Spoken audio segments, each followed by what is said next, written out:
Welcome.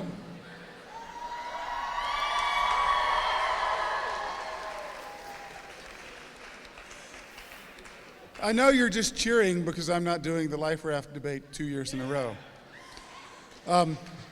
Anyway, I appreciate you coming to what, embarrassingly enough for me, is the 19th annual Life Raft debate, even though the sign you've been looking at all night says 18th annual debate, because our moderator this year is a mathematician, and he actually counted the number of debates we've had so far, and it's not 18, but 19. Being a philosopher, I missed that. So, it's a long story. Excuse me. I need to thank a few people before I introduce Dr. Varagona, who's going to be the moderator and the devil's advocate. Jay Cofield and the rest of his comm crew for providing the video coverage, which is live streaming now and which will be streamable later. Marion Brown and her minions, chief among whom is Andrew Fancher, for doing everything else, including making this mic work and all of that stuff. Kristen Gilbert from psychology is going to count the votes that you cast with all those Scantron forms, which is a thankless task, except for right this second. Stefan Forrester, my fellow philosopher here, did all sorts of things I didn't want to do because I have been here longer than him and I can make him do things. Steve Parker, who does things that I don't want to do for reasons I don't clearly understand because he's been here longer than I have. The Palmer staff was included in the Marion Brown and her minions comment, but I'll mention them again. Cheryl Patton, my wife, for putting up with all the stuff that goes into making this work, and for running the Eclipse, who provide the refreshments for the panelists, which is a good thing, and the place for the after party, which is a good thing. All the Philosophy Club members who are passing out ballots along with some other faculty members. We got some celebrity ballot passer-outers. Make sure you have a ballot. I want to thank all the participants past and future. There have been many fabled people, one of whom at least, will be here tonight on the stage. And last but not least, I have to pander to all the great audiences. Y'all are wonderful. Come on, you're supposed to clap for yourselves. That's supposed to be the instant applause line. And what a great audience. Come on, don't y'all watch TV?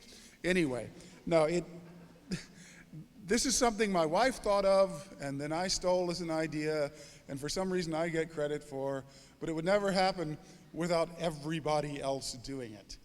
The participants, the audiences mainly. I have like one role to play at most every year, and now I'm leaving. So yay again, no more me. I might come back at the end. Whoops, I knew I forgot something. Supposed to take this back for a behind the scenes Life Raft debate after dark.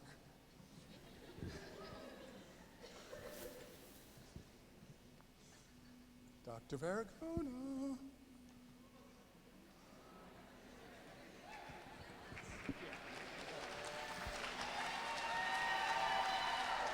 I need to say something before I go there. Bum. Bum. Bum. Oh, it went out. Bum.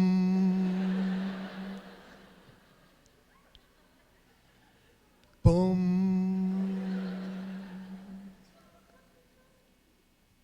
Da da da da da da da da da da da da da da da. Boom. All right.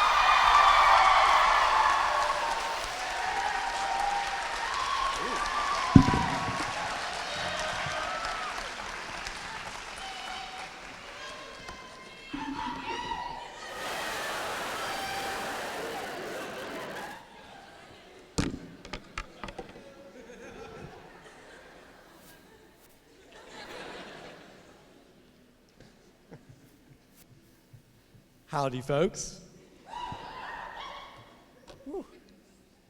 lively tonight, I see. Yes, indeed. I'm your host and devil's advocate, Scott Varagona. Before we get down to the gory details of the debate, I know Dr. Patton's already thanked many people, but I'd like to recognize him and the Philosophy Club, our faithful servants behind the scenes, Dr. Forrester and Dr. Gilbert, the tech crew, the Palmer staff, and the MassCom folks who make the live stream possible, and yes, even the panelists, my enemies. And last but not least, you, the wonderful audience. There you go.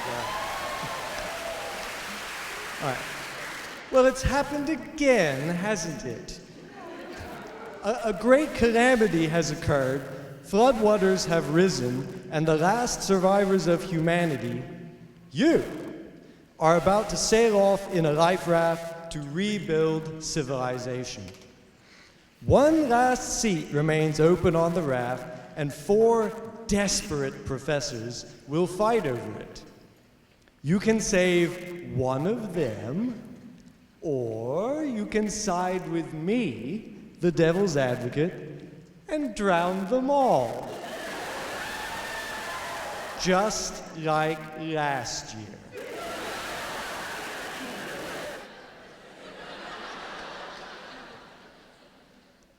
Now, last year, may I remind you, we solved the life raft debate. We finally figured it out. We realized that self-reliance was the answer and that we had to face the future on our own. So, we drowned all the professors.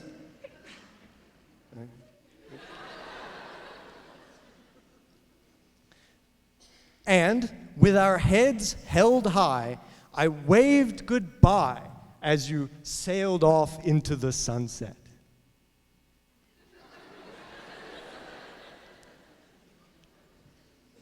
What a happy ending! But just when we thought everything was settled, all of a sudden, a new set of professors have appeared.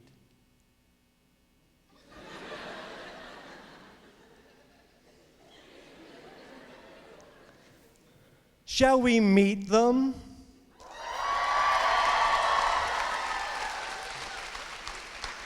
No, that's wrong. You're supposed to say, no, boo, drown them all. But I suppose we'll have to meet them eventually, so let's go ahead and get started. I'll introduce them in order. First, straight out of Carmichael Library, representing archives, and hands down the cuddliest of the contestants, Carrie Heatherly.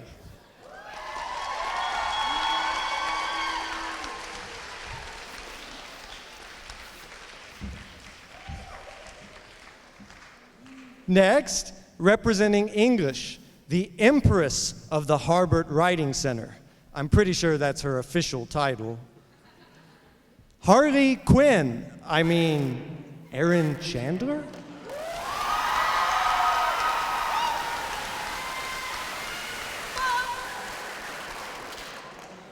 I'm not afraid of you.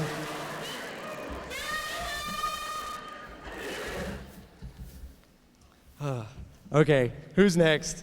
Next up, once again, we have a representative of theater. There we go. All the world's a stage, so let's give it up for Kyle Moore.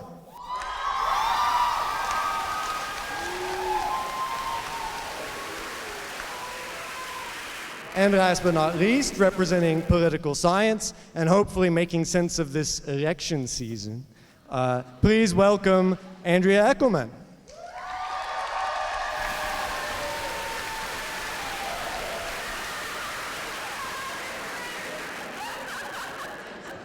And what about me? Who do I represent? As devil's advocate, well, I represent only you.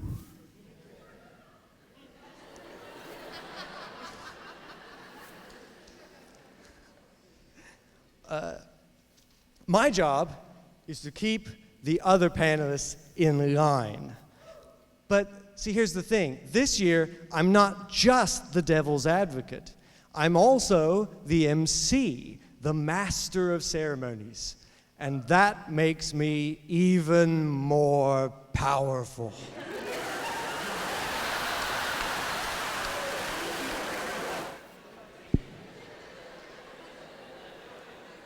That's even creepier than I thought it would be. Now don't worry, I promise I won't let the power get to my head. But as long as I'm in charge, there are going to be a few rules around here. Rule 1, no bribing the audience with things like, I don't know, bonus points, candy, koozies, beer.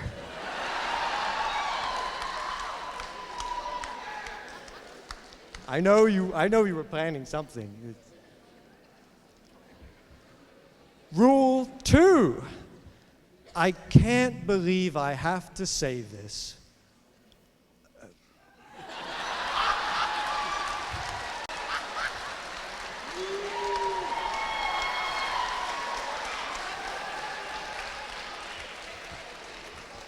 Wear clothes. Wear clothes for the duration of the debate. As an example of what not to do, just look at this photo from last year.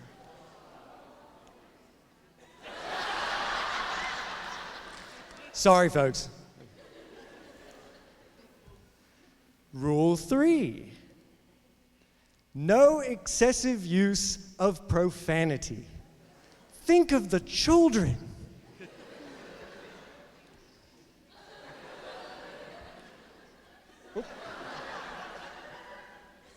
You can't see that very well, but that's a mushroom cloud.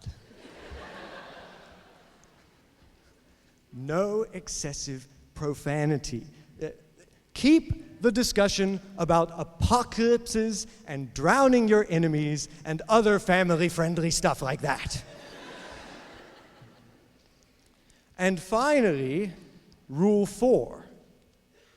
Use only rational arguments. No cheap, attention-getting gimmicks.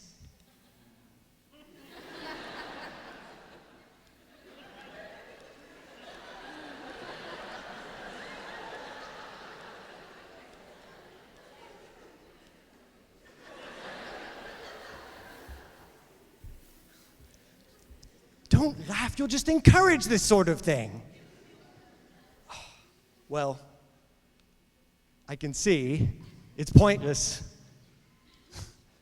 This is the... See? No rules. It's the apocalypse. There are no rules. These panelists will say or do anything to get onto the boat.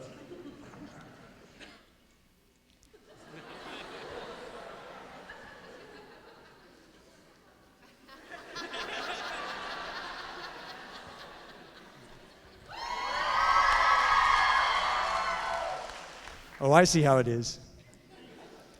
Well, don't worry, I will protect you.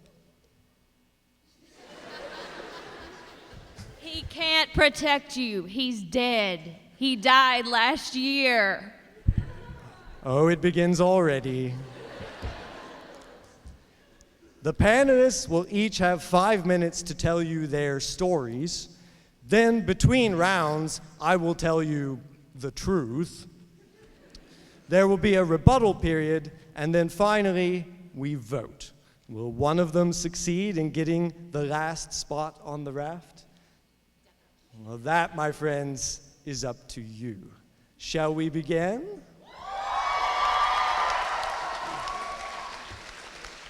So we continue in order. First up, Carrie Heathery.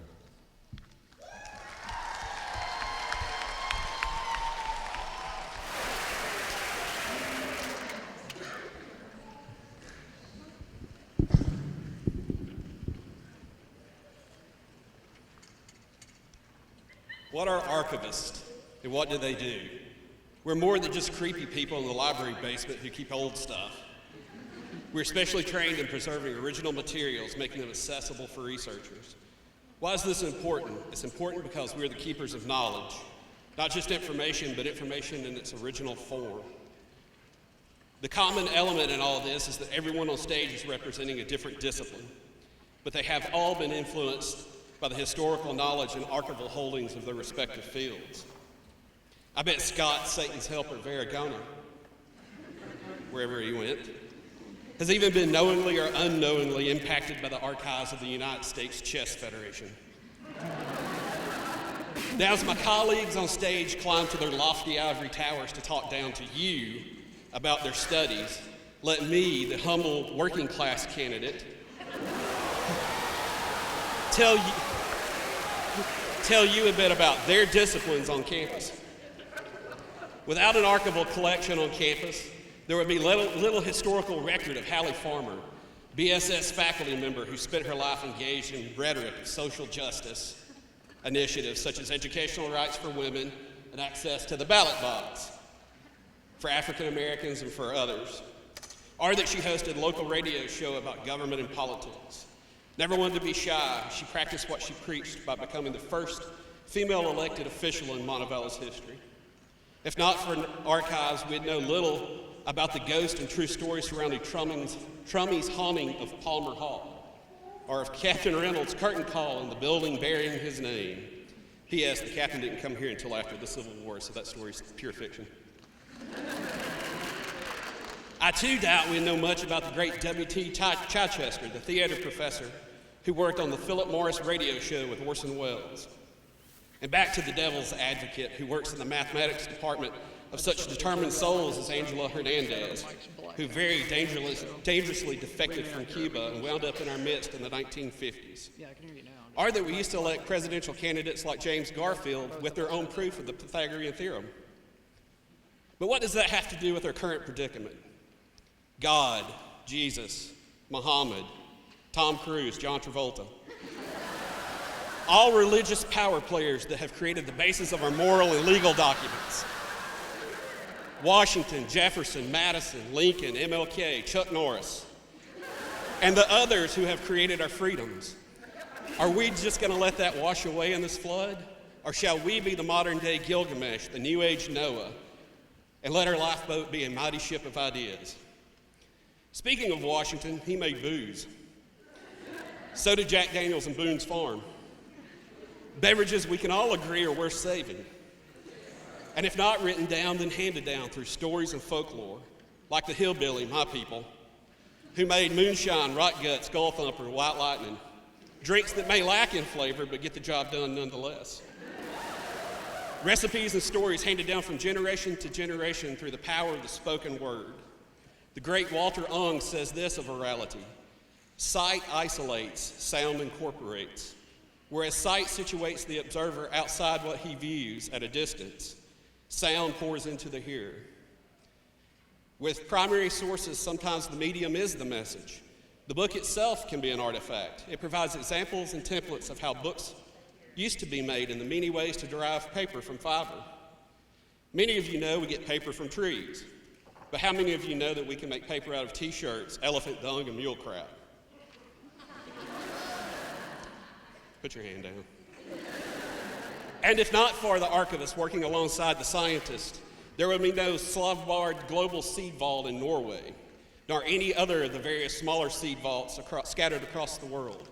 Huge collections of the very thing we need to help feed ourselves.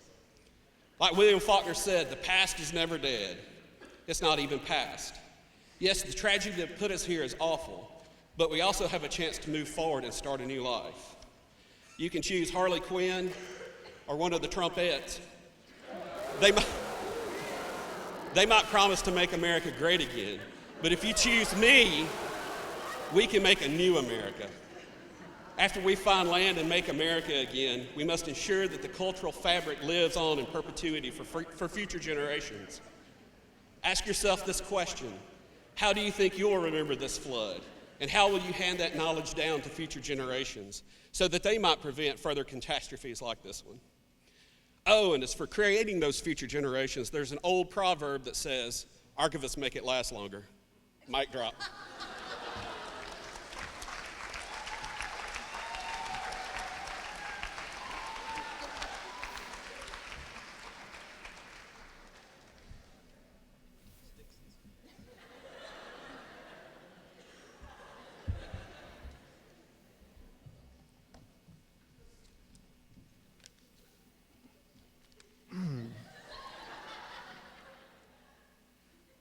That was just almost too much to process. It was John Travolta. Is that a... Well, We might need some Saturday Night Fever.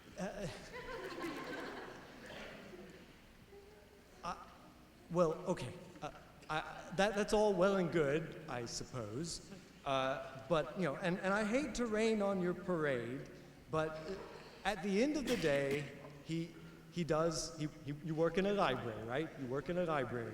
And the truth is, I've actually been spying on him in the library for weeks as part of my research for devil's advocate duties, you see. He didn't notice me because I was disguised as a book. Yes. And I learned that his real plan is to turn the Raft into a library, have mandatory quiet hours from 12 a.m. to 12 a.m., and any time anyone tries to have any fun, he'll be there to say, shh, like he just did.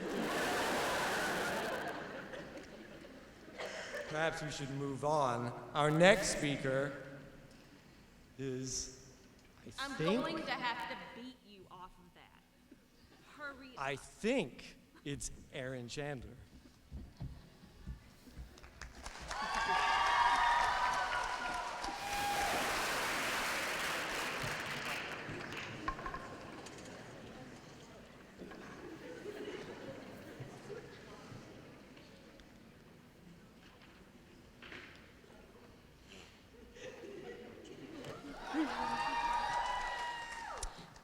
We must lead our lives as we wish and engage as best we can with the challenges and opportunities that mark a distinctively human life. A human life, in the case of those like Harley Quinn, driven by the desire to be whoever she wants, or she'll just crack your skull. Even though we may want to, we can't just do that, because after all, it's illegal. You can't just let your crazy out, right? So in the end, the way that we can experience this primal urge to crack someone's skull is to read and to understand a collective body of literature, of characters that navigate, among other things, love, death, meaning, eternity, and failure. The understanding of these subjects creates conditions in which we can communicate with clarity, honesty, passion, and self-awareness. How do I prove to you then that the study of English is the best way to create the conditions under which we can reestablish a version of our world? Let me start by telling you the story of a young girl who graduated from a small town Alabama high school, just like that hillbilly over there, who made it her mission to escape, who attended a large land-grant institution where she encountered Toni Morrison's The Bluest Eye, and understood at the moment when Pecola was driven to insanity because she could not have her blue eyes, that this small-town girl had been raised a racist. She cried. She explained to her class why. She made it her mission to show other people that racism is not okay, that sexism is not okay, that bigotry is not okay. All because of a book. A book. The book demands we listen because we need to pass on a narrative, but not just pass it on, revise it. Now, I know I'll take criticism for that statement, but it's the art of revising the narrative that helps us understand a broad range of different topics and perspectives, and in fact promotes unity through understanding instead of cracking skulls. Those who attack English don't see it that way. The political scientists will say we need to understand policy making. The library scientist, can we call him that, will say we need the archive.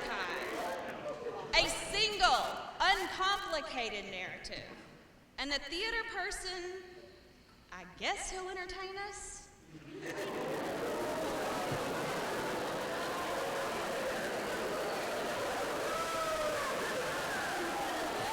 Our current society has manufactured a false dialectic, a discourse to investigate truth that says it's either this or that. A dialectic that doesn't accentuate otherness. But English stands in contrast, permitting a view of our history as it is in conversation with our contemporary moment, exalting in our often contradictory moments when the this or the that doesn't work alone. Like Whitman, I say, do I contradict myself? Very well then, I contradict myself. I am large, I contain multitudes. I embrace a nuanced dialectic, the search through discourse for personal truth. And I will help you write your narrative and pass it down to your children and their children's children. This is what we must do. We must embrace our contradictions and our confusions and use them as energy for renewal. Even the most profound scientific knowledge won't solve problems such as hunger or environmental injustices if we fail to respect and understand and engage personal truths. These scientists furthermore converse in English, the global language of communication. They depend on us grammar Nazis to communicate with an ethics of care that is sorely lacking in other narratives and other contents. Let academic literary criticism fade, but the narratives themselves, through us, through cultural memory and conversation, we must live on. English must live on so that new disciplines can be created. English, the study of language and discourse and the passing down of our narratives through language and discourse increases our capacity to engage otherness, to join the Walt Whitmans and the Pecola Breedloves and the Harley Quinns of the world, to make our own paths and ally ourselves in a world in which Donald Trumps can't exist, and Dr. Chandler's liberators of voices, deliverers of goodwill, moderators of discourse will.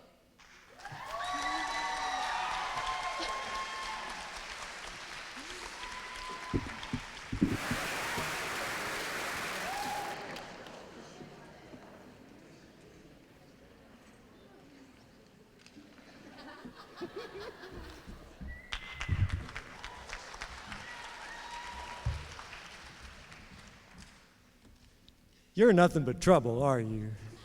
Indeed. I'll have you know, I've always really disliked that Walt Whitman quote. When a mathematician reaches a contradiction, we know we've made a mistake. Don't encourage her. My gosh, this is getting really rough.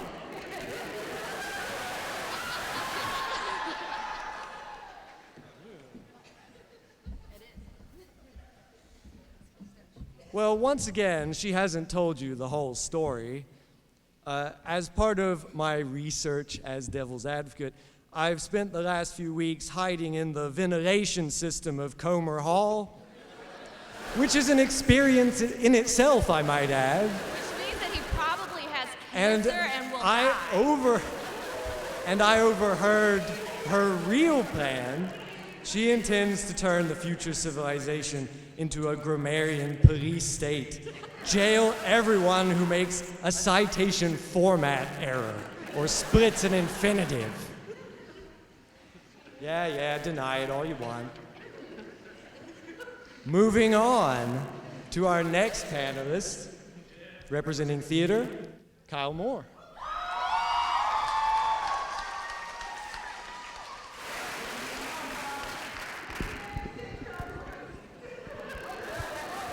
Wireless technology, it's amazing. So, first like to level with everybody here and kind of let you know where I'm coming from.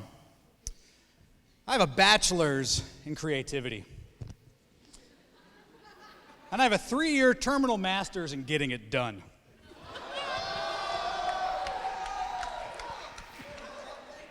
Every job I take, I am asked to do the unusual or the impossible. Need to make it rain? Inside? I'm your man. Need to make it rain and not have the floor be wet? You call me. Need to have somebody disappear? Need to have somebody reappear? I know how to do it. Do you need a 2-story house that can hold 150 pounds per square foot? Oh, for those who don't math, that's basically a person every 2 square feet, or 12 people for every 24 square feet.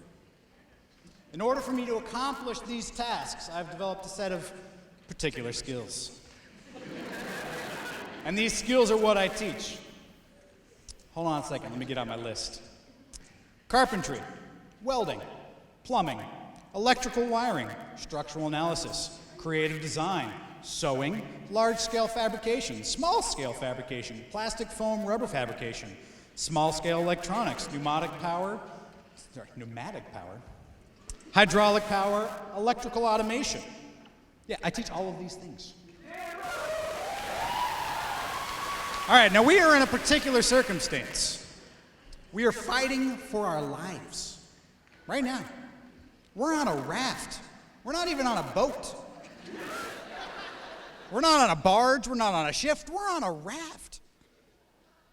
All right, so just my colleagues that are on stage, do you guys know how boats float? Do you understand the science behind how a large concrete boat can float on top of water? If we have a hole in the boat, do you know how to fix it? Oh, really? Just by the feel, can you tell me if that boat is made out of vinyl, rubber, or plastic, or somewhere in the middle? Oh, yeah. Because it matters.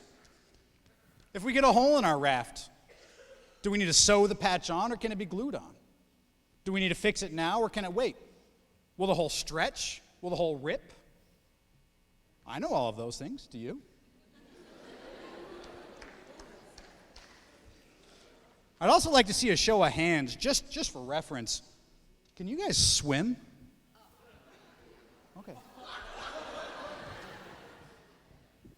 If somebody starts to drown, do you know how to give them first aid? Because I do. I'm CPR certified. When we finally land, we're going to have to rebuild, recreate our society and our community. Do you guys know how electricity works? Not like, I plug something into the wall, but like how it really works. I understand most people know you got to close the circuit, but do you know how a motor works? How a generator works? If we run out of gasoline, which for all of those who watch Walking Dead, gasoline is only good for about 3 months, so do you know how to set up and run power? Do you understand how plumbing works? If we land on a deserted island, can you create running water? Can you filter the water? Can you get the water from one place to another without it leaking? Do you know how to make rope? If we land on a deserted island, our raft goes long distance away and we land on a deserted island, do any of you know how to make rope? Can you make houses? Can you make the houses waterproof? Can you insulate the houses? Because I can. Do you know how to fire clay and make it helpful? Make it hard, make it usable. Dig clay up from the earth and make something from it. If we don't have anything to start fire, can you start a fire? If we don't have a match or a lighter, can you make fire happen? Because I can. All of this and more can I teach all of you. You need me and my knowledge on this raft. My field are the people who make things happen.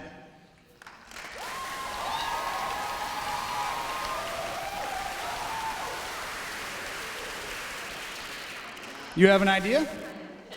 I'll get it done. If I have an idea, oh, I'll get it done.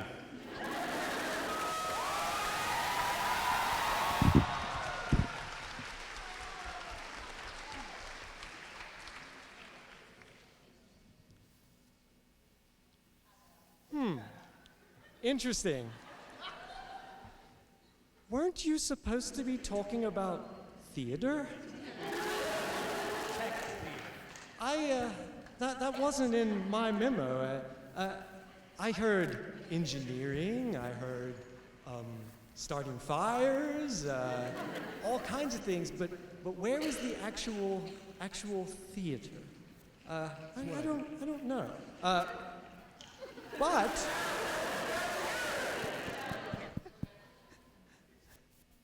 I'm sure. I'm the one who makes theater happen. Right, of course. Well, but that being said, I just don't think that theater will allow you to save all the people on the raft. But with theater, though, at least we'll be able to act like we've been saved.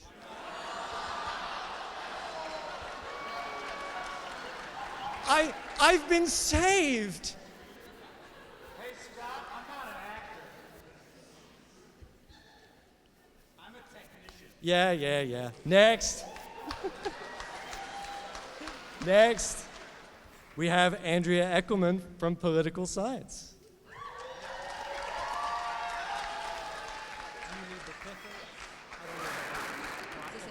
Okay. Hi, guys.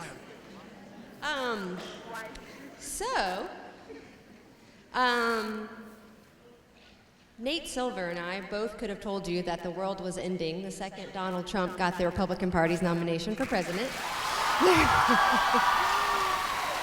So here we are.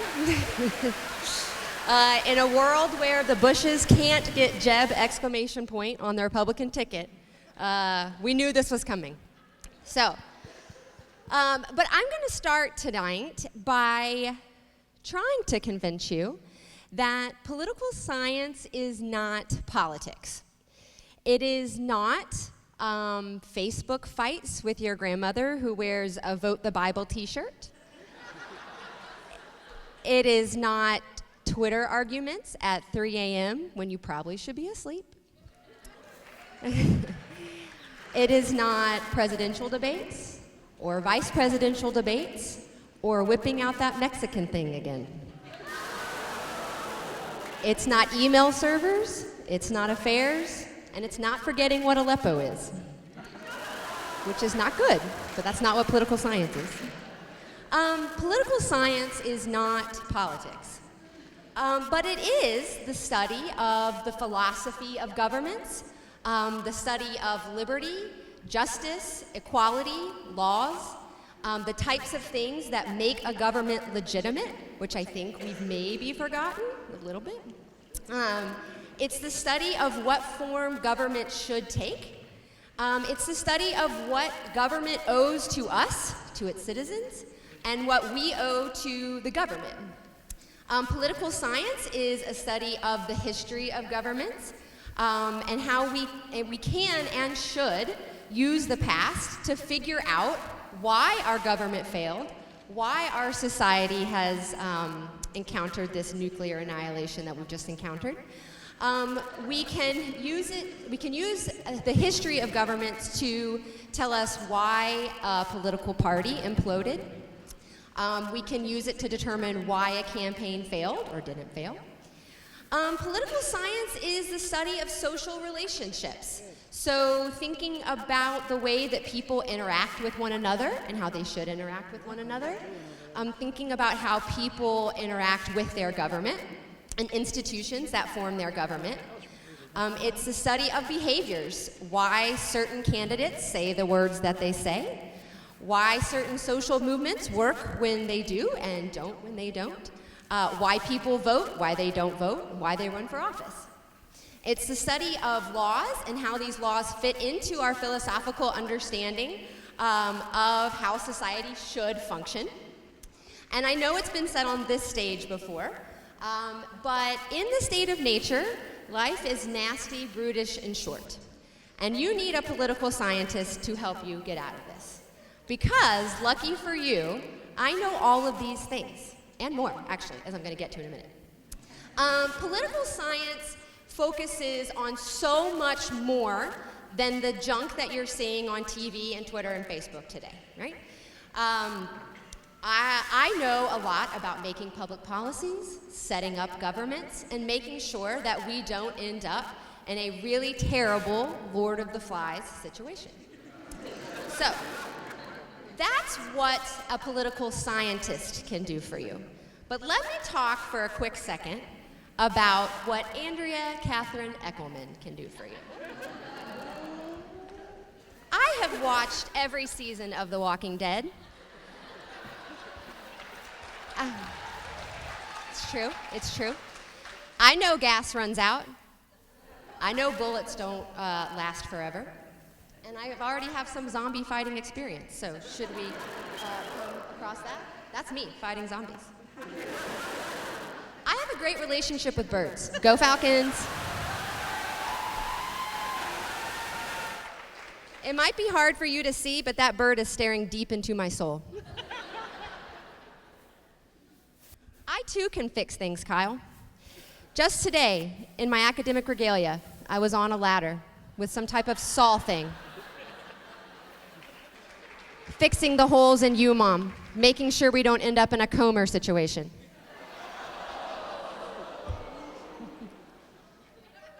I can also run, guys. I can run real far. You don't see me in my car ever because I walk everywhere. Unfortunately, I didn't have a lot of pictures of me swimming. I can also swim, Kyle, whilst towing a raft of 200 Montevallo students. And I don't know if you can tell, but I'm ahead of this man right here. So if that's not, doesn't convince you, maybe this will. I know how to cook, guys. So bigly do I know how to cook. Bigly. I also... Not a word. It is a word now. In addition to that, I believe that Cheryl Patton will back me up, that I have quite the wine stash that I will be bringing with me into the apocalypse. Yep. I've got references available upon request. And lastly, guys, I can use a katana, and I'm ambidextrous. So we get into a corner, you want me to have your back. Because it doesn't matter which hand I need to use, I will get the job done. Eckelman Political Science 2016.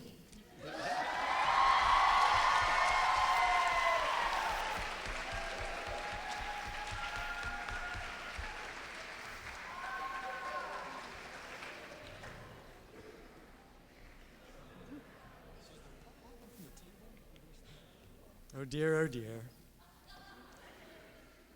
First of all, thank you for, following my rule about not bribing the audience with alcohol. You said beer.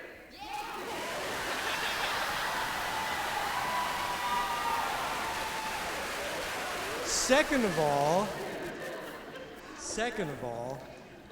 talking about, you said how you're not really talking about politics, but I heard about government, voting, people running for office, candidates talking to people. I feel like this is politics.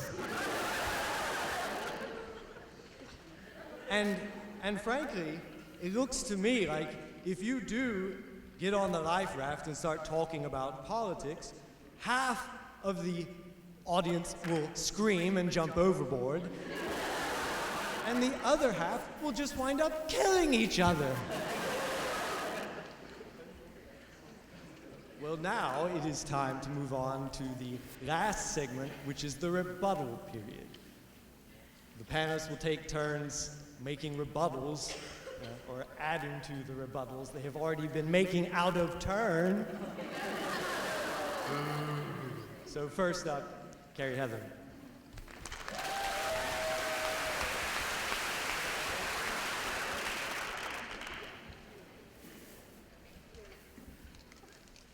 I just want to point out that Harley threatens so much violence, and dictators like to revise things like literature and memories.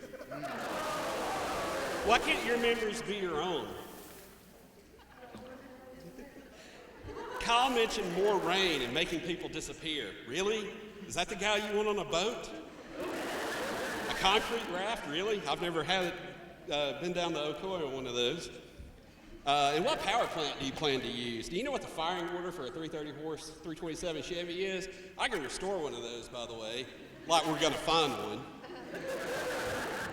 So thanks, MacGyver. Are those Twitter arguments at 3 a.m. with the @real Donald Trump? See my Hallie Farmer comments, thanks. And thanks for the political therapy. I do feel better, but I think the zombies drown. And where are you going to get batteries for your saber? Lastly, the devil's advocate. Quiet hours, really? How many kinds of booze did I reference? And spying, that's a little creepy. By the way, the devil doesn't make it in the scenario, but he wants to make you think things are going to be okay at the end. Self-reliance, why not add one more who can help you through? As MC, I just want to point out that he's had far more time in front of the audience. So I think we need some more debate rules for the future. And he hates Whitman. I also want to point out, I want you to think, what are the initials of Devil's Advocate?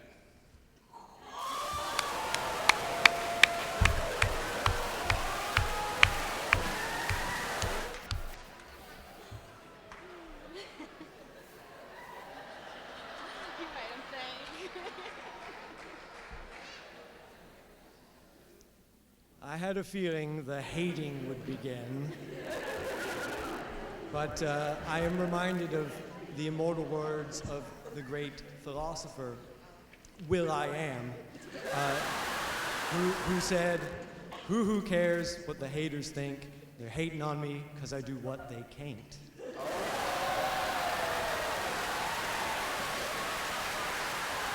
I think he's making And with fun that- of Southern accents there. And with Is that, yeah? let's hear from her, whatever her name is.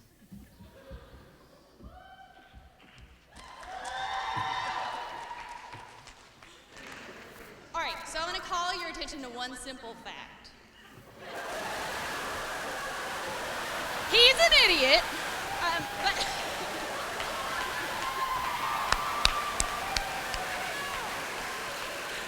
all of these people have had to refer to literature to make their arguments. He referred to Faulkner, who, by the way, also said that the thing that we should be worried about is the human heart in conflict with itself. This is what he said in his Nobel Peace Prize acceptance speech.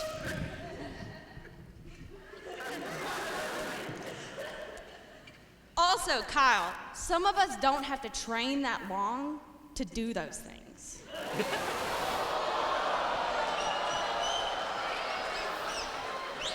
It comes naturally to some of us, and by God, if it doesn't, duct tape works.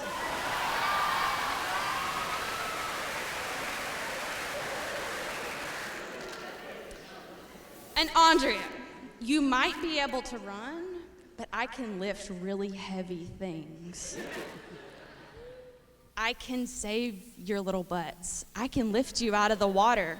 I can deadlift 250 pounds.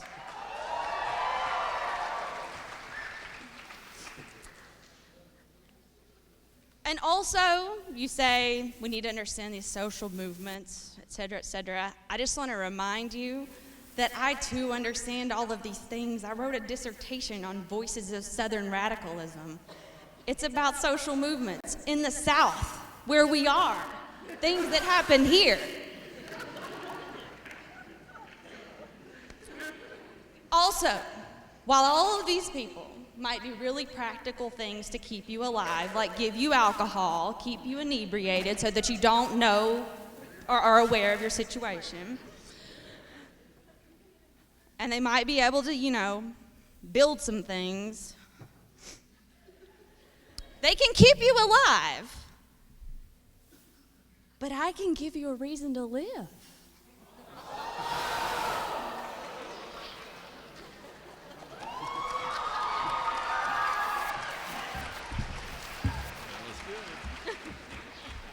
My soul weighs 250 pounds. And as we all know, having a reason to live is a wonderful thing once you're dead.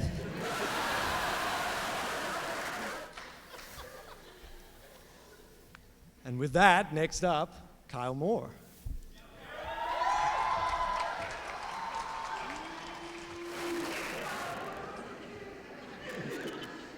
I'll stand behind the podium this time. Because he's scared. Oh no. So I contain here in my hand an SD card. Everybody knows what these are, right? They're in your phones, they're in your laptops, they're in your cameras. Now I know this may not be the best source, but I have all of Wikipedia right here on my little hand. I've got a cell phone, and I've got a solar-powered charger, and I know how to fix them all. All of the information that you have all been talking about, more or less, is contained right here. So, for the archivist, I think you're right. We have history recorded.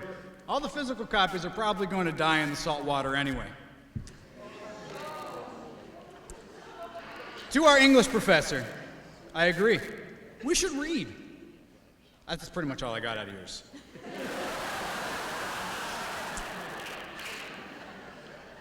To my political scientist, I pretty much had the same argument that we should read. Right? We should read the paper and topical things, but pretty much we should read. I agree. That's why I'm bringing it with me. To my devil's advocate, I noticed that he didn't really talk about me. He had a planned argument about how theater is about acting and all of those kinds of things, but he didn't really have anything negative. So I'm taking that as an endorsement.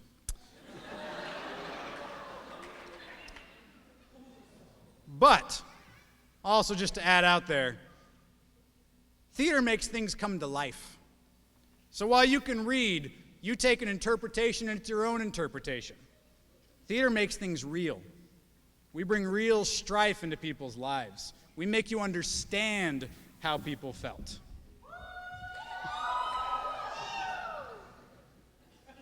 It's very theatrical. And Andrea, that picture, I don't think you've ever held a sword for real in your life.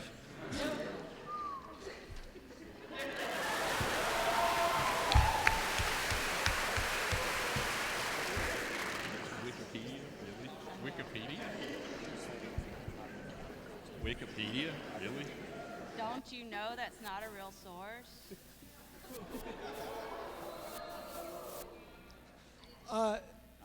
If you want me to say something else negative,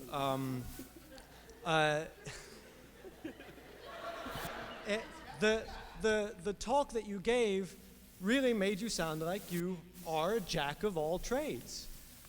You know what they say about jacks of all trades, don't you? Master of none. Plus, that SD card, do you think there'll be a place on the raft to plug that in?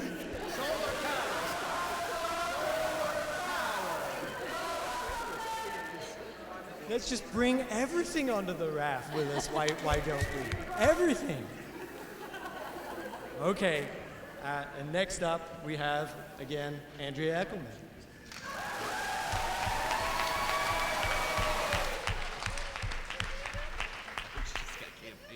Whew, getting hot in here. Listen, guys. You guys are wonderful and great, and I really love what you're bringing to the table. I do. However, in order for us to survive, we are going to need some semblance of order and rules and wine to make it through. And I do want to say, Carrie, thank you for bringing up Hallie Farmer. I do think that Hallie would be positively tickled pink to have a humble female political scientist competing within her first 2 months on this campus in the Life Raft debate as the champion of said Life Raft debate. Did you get that argument from the book I wrote about that included tips on Hallie I love Farmer your that books. you read? They're great. Yeah. Oh, yeah. okay. I love your books. I will be taking your books with me on the Life Raft. We already agreed to that. Aaron, I totally agree. You can't let your crazy out. We'll just end it there.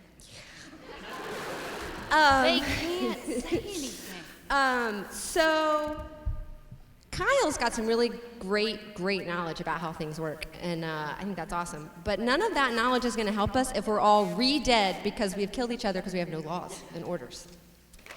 I also want to say that my saber does not require batteries. My saber was real. I was really holding it. I have really wielded that. I wielded it for 5 minutes earlier today.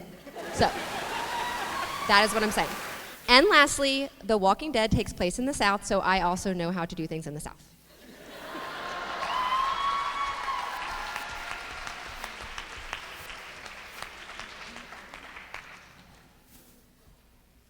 Bats are better than lightsabers. No batteries required. So are albino skunks. This makes me realize Rule 5, no weapons. What was I thinking?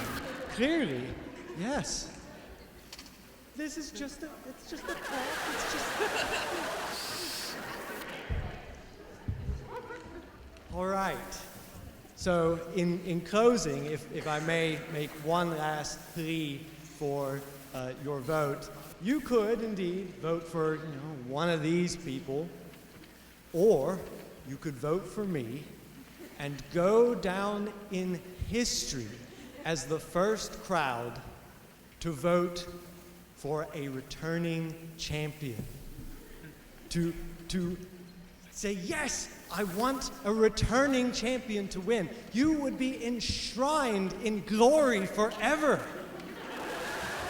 Panderer. Remember the rhetorical triangle. Remember the rhetorical triangle. At any rate, the voting. It's time for the voting. So, if you want to vote for me, then mark 1A, 2A for Carrie Heatherly, 3A for Harley Quinn, Aaron Chandler, I think,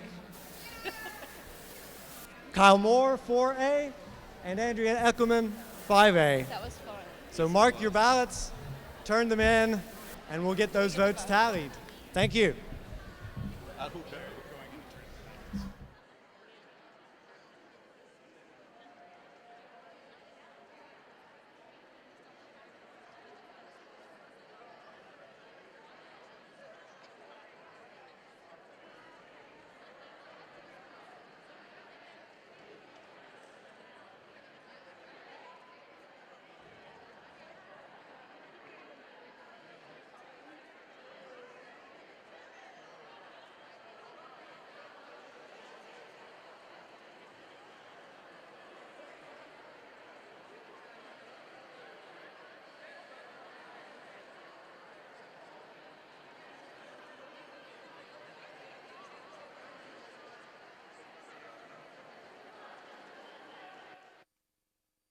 How did we become painted with just one brush? Time's forever moving forward. We can't rush. Now tell me why somebody even want to choose a college. I know you don't want to leave with just book knowledge. We don't sell an institution, but an attitude. Other schools don't understand. They own a different latitude. You don't want to get caught up in that sea of sameness when we perfectly unique. Yeah, we looking blameless.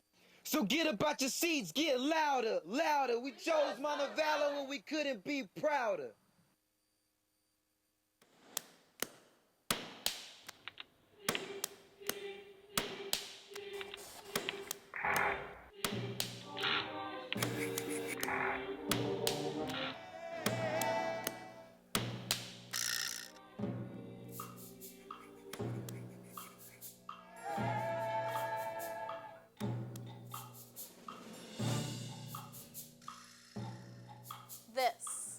College of Fine Arts.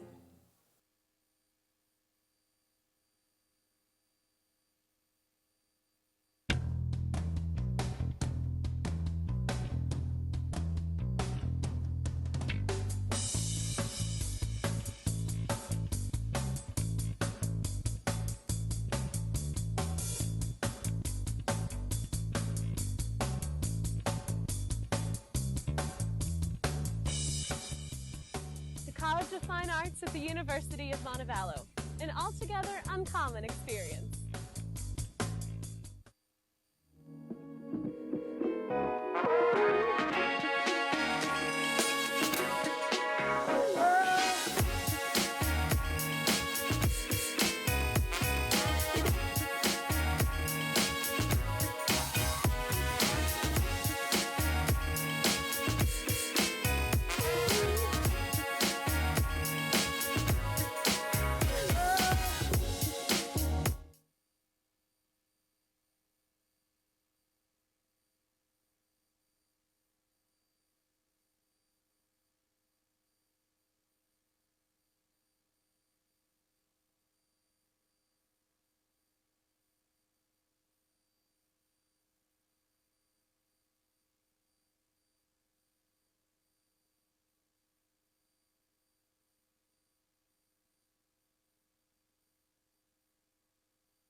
This is the College of Fine Arts.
Am I live right now? Okay, well, I knew I'd been live. I just didn't know if you switched it. If you would switch it so I can rearrange. Hundreds and hundreds of ballots cast, and I'm proud to say that the winner has made the Life Raft debate great again, Donald Trump. Oh, wait, no. So we had 5 people you could vote for. Scott, Carrie, whatever your fake name is. Do I look like someone that watched Suicide Squad? Yes, Kyle, actually, yes. and Andrea. And I'm proud to say that Andrea wins.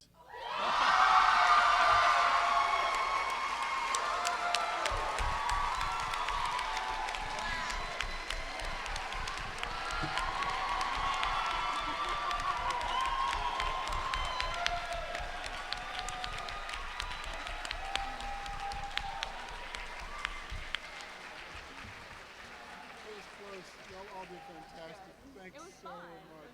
Yeah, that was a ton of fun. That was a lot of fun. I'm glad. I was so worried that you would not be interested at all. I thought you rocked. I really thought that. And we just don't reveal the closeness of the count because one time we